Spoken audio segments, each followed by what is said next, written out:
ਜੀ। ਅਗਲੀ ਜਿਹੜੀ ਖ਼ਬਰ ਆ ਉਹ ਸਾਊਥ ਅਮਰੀਕੀ ਦੇਸ਼ ਗੁਆਨਾ ਤੋਂ ਆ ਰਹੀ ਹੈ। ਬੜੀ ਮੰਦਭਾਗੀ ਜਿਹੜੀ ਖ਼ਬਰ ਆ ਉਹ ਆ ਰਹੀ ਹੈ। ਇੱਕ ਗਰਲ ਹੋਸਟਲ ਦੇ ਵਿੱਚ ਦੇਰ ਰਾਤ ਅੱਗ ਲੱਗਣ ਕਰਕੇ ਤਕਰੀਬਨ 20 ਤੋਂ ਜ਼ਿਆਦਾ ਵਿਦਿਆਰਥਣਾਂ ਜਿਹੜੀਆਂ ਨੇ ਉਹ ਇਸ ਹਾਦਸੇ ਦਾ ਭੈੜੀ ਅੱਗ ਦਾ ਸ਼ਿਕਾਰ ਹੋ ਗਈਆਂ ਨੇ ਤੇ ਉਹਨਾਂ ਦੀ ਮੌਤ ਹੋ ਗਈ ਆ। ਏਐਫਪੀ ਜਿਹੜੀ ਕਿ ਫਰਾਂਸ ਦੀ ਇੱਕ ਨਿਊਜ਼ ਏਜੰਸੀ ਆ, ਉਹਨਾਂ ਦੇ ਦੱਸਣ ਦੇ ਮੁਤਾਬਕ ਇਹ ਅੰਕੜਾ ਜਿਹੜਾ ਵੱਧ ਵੀ ਸਕਦਾ ਹੈ ਕਿਉਂਕਿ ਅੱਗ ਬੜੀ ਭਿਆਨਕ ਸੀ। ਇਹ ਅੱਗ ਲੱਗੀ ਕਿਵੇਂ? ਫਿਲਹਾਲ ਇਹਦੀ ਕੋਈ ਵਜ੍ਹਾ ਜਿਹੜੀ ਆ ਉਹ ਸਾਹਮਣੇ ਨਹੀਂ ਆਈ। ਸੈਂਟਰਲ ਗੁਆਨਾ ਦੇ ਮਾਹਿਦਾ ਸ਼ਹਿਰ ਦੇ ਇੱਕ ਸਕੂਲ ਹੋਸਟਲ ਦੀ ਇਹ ਘਟਨਾ ਜਿਹੜੀ ਆ ਉਹ ਦੱਸੀ ਜਾ ਰਹੀ ਆ। ਜਦੋਂ ਇਹ ਘਟਨਾ ਵਾਪਰੀ ਹੈ ਤੇ ਉਦੋਂ ਇਹ ਵਿਦਿਆਰਥਣਾਂ ਸੌਂ ਰਹੀਆਂ ਸਨ।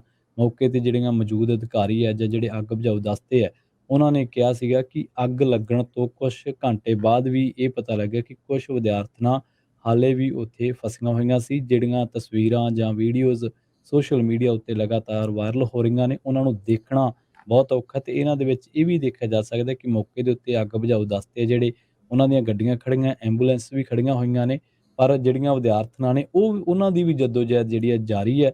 ਪਰ ਹੁਣ ਦੱਸਿਆ ਜਾ ਰਿਹਾ ਕਿ ਕਾਫੀ ਦਰਦਨਾਕ ਜਿਹੜਾ ਇਹ ਹਾਦਸਾ ਹੈ ਤੇ ਮੌਤਾਂ ਦਾ ਅੰਕੜਾ 30 ਤੋਂ ਵੀ ਜ਼ਿਆਦਾ ਜਿਹੜਾ ਉਹ ਹੋ ਸਕਦਾ ਹੈ। ਇਸ ਤੋਂ ਬਾਅਦ ਜਿਹੜੇ ਵੀ ਵਿਦਿਆਰਥੀ ਉੱਥੇ ਰੁਕੇ ਨੇ ਜਾਂ ਜਿਨ੍ਹਾਂ ਦੇ ਦਾਖਲੇ ਨੇ ਜਾਂ ਜਿਹੜੇ ਹੋਸਟਲ ਦੇ ਵਿੱਚ ਰਹਿੰਦੇ ਨੇ, ਉਹਨਾਂ ਦੇ ਮਾਪਿਆਂ ਦੇ ਵਿੱਚ ਕਾਫੀ ਨਾਰਾਜ਼ਗੀ ਤੇ ਕਾਫੀ ਜਿਹੜਾ ਰੋਸ ਮੁਜ਼ਾਹਰੇ ਕਰਨ ਨੂੰ ਵੀ ਉਹ ਜਿਹੜਾ ਸੋਚ ਰਹੇ ਨੇ। ਪਰ ਸਭ ਤੋਂ ਪਹਿਲਾਂ ਇਹ ਉੱਥੇ ਸਥਿਤੀ ਜਿਹੜੀ ਉਹ ਬਣੀ ਹੋਈ ਹੈ ਕਿ ਇਹਨਾਂ ਵਿਦਿਆਰਥਣਾਂ ਦੇ ਵਿੱਚ ਜਿਹੜੀਆਂ ਜ਼ਖਮੀ ਨੇ, ਉਹਨਾਂ ਨੂੰ ਸਮੇਂ ਸਿਰ ਸਹੀ ਤੇ ਬਿਹਤਰ ਇਲਾਜ ਜਿਹੜਾ ਉਹ ਕਿਵੇਂ ਮਿਲ ਸਕੇ। ਜਨਵਰੀ 2023 ਦੇ ਵਿੱਚ ਵੀ ਇੱਕ ਸਕੂਲ ਜਿਹੜਾ ਉਹ ਜਾਰਜ ਟਾਊਨ ਦੇ ਸ਼ਹਿਰ ਕ੍ਰਾਈਸਟ ਚਰਚ ਦੇ ਵਿੱਚ ਇੱਕ ਅੱਗ ਲੱਗਣ ਕਰਕੇ ਜਿਹੜਾ ਤਬਾਹ ਹੋ ਗਿਆ ਸੀਗਾ। ਇਹ ਅੱਗ ਇੰਨੀ ਕੁ ਭਿਆਨਕ ਸੀਗੀ ਉਸ ਸਮੇਂ ਕਿ ਇਹਨੂੰ ਬੁਝਾਉਣ ਦੇ ਲਈ 24 ਘੰਟਿਆਂ ਤੋਂ ਵੀ ਜ਼ਿਆਦਾ ਦਾ ਸਮਾਂ ਜਿਹੜਾ ਉਹ ਲੱਗ ਗਿਆ ਸੀਗਾ ਤੇ ਉਦੋਂ ਇਹ ਪਤਾ ਲੱਗਿਆ ਸੀਗਾ ਕਿ ਕਿਸੇ ਨੇ ਜਾਣ-ਬੁੱਝ ਕੇ ਸ਼ਰਾਰਤੀ ਅਨਸਰ ਨੇ ਇਹ ਅੱਗ ਲਗਾਈ ਸੀ। ਪਰ ਜਿਹੜੀ ਹੁਣ ਮਾਹਿਦਾ ਸ਼ਹਿਰ ਦੇ ਵਿੱਚ ਅੱਗ ਲੱਗੀ ਹੈ, ਸਕੂਲ ਹੋਸਟਲ ਦੇ ਵਿੱਚ, ਤਾਂ ਇਹਦੇ ਬਾਰੇ ਹਾਲੇ ਤੱਕ ਇਹ ਨਹੀਂ ਪਤਾ ਲੱਗਿਆ ਕਿ ਇਹ ਅੱਗ ਲੱਗਣ ਦੇ ਕਾਰਨ ਕੀ ਨੇ। ਪਰ ਮੌਤਾਂ ਦਾ ਜਿਹੜਾ ਅੰਕੜਾ ਹੈ ਤੇ ਜਿਹੜੇ ਜ਼ਖਮੀਆਂ ਦਾ ਅੰਕੜਾ ਉਹ ਲਗਾਤਾਰ ਵਧਦਾ ਜਾ ਰਿਹਾ। ਜੀ। ਜੀ। ਅਗਲੀ ਜਿਹੜੀ ਖ਼ਬਰ ਆ ਉਹ ਸਾਊਥ ਅਮਰੀਕੀ ਦੇਸ਼ ਗੁਆਨਾ ਤੋਂ ਆ ਰਹੀ ਹੈ। ਬੜੀ ਮੰਦਭਾਗੀ ਜਿਹੜੀ ਖ਼ਬਰ ਆ ਉਹ ਆ ਰਹੀ ਹੈ। ਇੱਕ ਗਰਲ ਹੋਸਟਲ ਦੇ ਵਿੱਚ ਦੇਰ ਰਾਤ ਅੱਗ ਲੱਗਣ ਕਰਕੇ ਤਕਰੀਬਨ 20 ਤੋਂ ਜ਼ਿਆਦਾ ਵਿਦਿਆਰਥਣਾਂ ਜਿਹੜੀਆਂ ਨੇ ਉਹ ਇਸ ਹਾਦਸੇ ਦਾ ਭੈੜੀ ਅੱਗ ਦਾ ਸ਼ਿਕਾਰ ਹੋ ਗਈਆਂ ਨੇ ਤੇ ਉਹਨਾਂ ਦੀ ਮੌਤ ਹੋ ਗਈ ਆ। ਏਐਫਪੀ ਜਿਹੜੀ ਕਿ ਫਰਾਂਸ ਦੀ ਇੱਕ ਨਿਊਜ਼ ਏਜੰਸੀ ਆ, ਉਹਨਾਂ ਦੇ ਦੱਸਣ ਦੇ ਮੁਤਾਬਕ ਇਹ ਅੰਕੜਾ ਜਿਹੜਾ ਵੱਧ ਵੀ ਸਕਦਾ ਹੈ ਕਿਉਂਕਿ ਅੱਗ ਬੜੀ ਭਿਆਨਕ ਸੀ। ਇਹ ਅੱਗ ਲੱਗੀ ਕਿਵੇਂ? ਫਿਲਹਾਲ ਇਹਦੀ ਕੋਈ ਵਜ੍ਹਾ ਜਿਹੜੀ ਆ ਉਹ ਸਾਹਮਣੇ ਨਹੀਂ ਆਈ। ਸੈਂਟਰਲ ਗੁਆਨਾ ਦੇ ਮਾਹਿਦਾ ਸ਼ਹਿਰ ਦੇ ਇੱਕ ਸਕੂਲ ਹੋਸਟਲ ਦੀ ਇਹ ਘਟਨਾ ਜਿਹੜੀ ਆ ਉਹ ਦੱਸੀ ਜਾ ਰਹੀ ਆ। ਜਦੋਂ ਇਹ ਘਟਨਾ ਵਾਪਰੀ ਹੈ ਤੇ ਉਦੋਂ ਇਹ ਵਿਦਿਆਰਥਣਾਂ ਸੌਂ ਰਹੀਆਂ ਸਨ।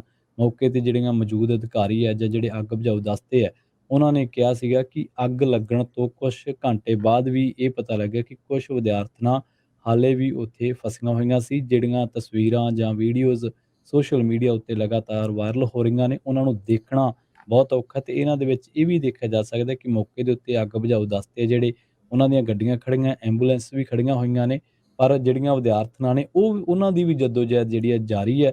ਪਰ ਹੁਣ ਦੱਸਿਆ ਜਾ ਰਿਹਾ ਕਿ ਕਾਫੀ ਦਰਦਨਾਕ ਜਿਹੜਾ ਇਹ ਹਾਦਸਾ ਹੈ ਤੇ ਮੌਤਾਂ ਦਾ ਅੰਕੜਾ 30 ਤੋਂ ਵੀ ਜ਼ਿਆਦਾ ਜਿਹੜਾ ਉਹ ਹੋ ਸਕਦਾ ਹੈ। ਇਸ ਤੋਂ ਬਾਅਦ ਜਿਹੜੇ ਵੀ ਵਿਦਿਆਰਥੀ ਉੱਥੇ ਰੁਕੇ ਨੇ ਜਾਂ ਜਿਨ੍ਹਾਂ ਦੇ ਦਾਖਲੇ ਨੇ ਜਾਂ ਜਿਹੜੇ ਹੋਸਟਲ ਦੇ ਵਿੱਚ ਰਹਿੰਦੇ ਨੇ, ਉਹਨਾਂ ਦੇ ਮਾਪਿਆਂ ਦੇ ਵਿੱਚ ਕਾਫੀ ਨਾਰਾਜ਼ਗੀ ਤੇ ਕਾਫੀ ਜਿਹੜਾ ਰੋਸ ਮੁਜ਼ਾਹਰੇ ਕਰਨ ਨੂੰ ਵੀ ਉਹ ਜਿਹੜਾ ਸੋਚ ਰਹੇ ਨੇ। ਪਰ ਸਭ ਤੋਂ ਪਹਿਲਾਂ ਇਹ ਉੱਥੇ ਸਥਿਤੀ ਜਿਹੜੀ ਉਹ ਬਣੀ ਹੋਈ ਹੈ ਕਿ ਇਹਨਾਂ ਵਿਦਿਆਰਥਣਾਂ ਦੇ ਵਿੱਚ ਜਿਹੜੀਆਂ ਜ਼ਖਮੀ ਨੇ, ਉਹਨਾਂ ਨੂੰ ਸਮੇਂ ਸਿਰ ਸਹੀ ਤੇ ਬਿਹਤਰ ਇਲਾਜ ਜਿਹੜਾ ਉਹ ਕਿਵੇਂ ਮਿਲ ਸਕੇ। ਜਨਵਰੀ 2023 ਦੇ ਵਿੱਚ ਵੀ ਇੱਕ ਸਕੂਲ ਜਿਹੜਾ ਉਹ ਜਾਰਜ ਟਾਊਨ ਦੇ ਸ਼ਹਿਰ ਕ੍ਰਾਈਸਟ ਚਰਚ ਦੇ ਵਿੱਚ ਇੱਕ ਅੱਗ ਲੱਗਣ ਕਰਕੇ ਜਿਹੜਾ ਤਬਾਹ ਹੋ ਗਿਆ ਸੀਗਾ।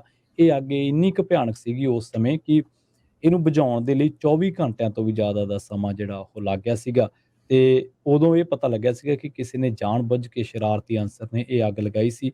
ਪਰ ਜਿਹੜੀ ਹੁਣ ਮਾਹਿਦਾ ਸ਼ਹਿਰ ਦੇ ਵਿੱਚ ਅੱਗ ਲੱਗੀ ਹੈ, ਸਕੂਲ ਹੋਸਟਲ ਦੇ ਵਿੱਚ, ਤਾਂ ਇਹਦੇ ਬਾਰੇ ਹਾਲੇ ਤੱਕ ਇਹ ਨਹੀਂ ਪਤਾ ਲੱਗਿਆ ਕਿ ਇਹ ਅੱਗ ਲੱਗਣ ਦੇ ਕਾਰਨ ਕੀ ਨੇ। ਪਰ ਮੌਤਾਂ ਦਾ ਜਿਹੜਾ ਅੰਕੜਾ ਹੈ ਤੇ ਜਿਹੜੇ ਜ਼ਖਮੀਆਂ ਦਾ ਅੰਕੜਾ ਉਹ ਲਗਾਤਾਰ ਵਧਦਾ ਜਾ ਰਿਹਾ। ਜੀ।